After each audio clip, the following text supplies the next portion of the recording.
Hi, we're here today at the Woodchippers Woodworking Club to meet with Geno Riggio. Hi, Donna. Hi, Geno. What are you doing here? Well, Donna, we're getting ready for our Toys for Kids, which will start in the fall, and which is a pretty big project. And we have over 300 club members that volunteer for this. And so far, we've given away 14,000 cars up to this point. Wow. And so, like I said, it's a long process. We have 300 club members involved in doing all of this, different aspects of making these particular cars.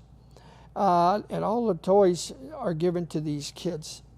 And the smiles on their faces, you cannot believe it. It is so amazing. Because it's not me, it's not Ken Anderson, it's not anybody else that's helping this. The whole thing is when you give a car to a kid, and the smile on their face, that says it all. I bet.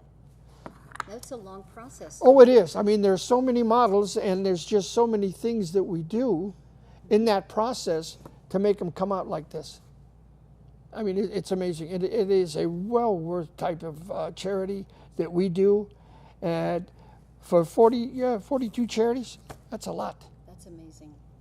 Now, you didn't always do this your No, entire life. no.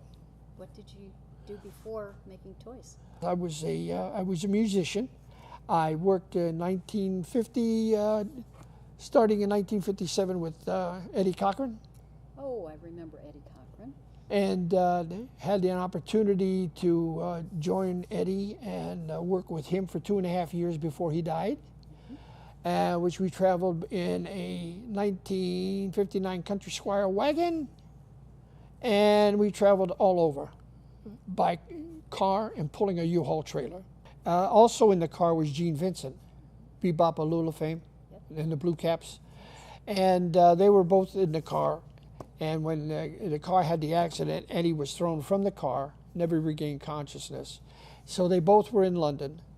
And in the movie Hot Rod Gang, Gene Vincent had his band, and they have a cameo. And the drummer was too young to be on the set, had to be off the set at a certain time.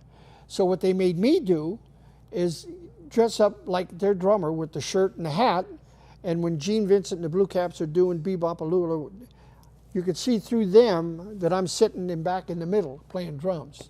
So I mean, that was, to me, that was great, because I'm playing drums with one of the biggies. Now, you began your career with Town Hall Party TV show? Yeah, Town Hall Party was with the group that I first started with, the Swingers.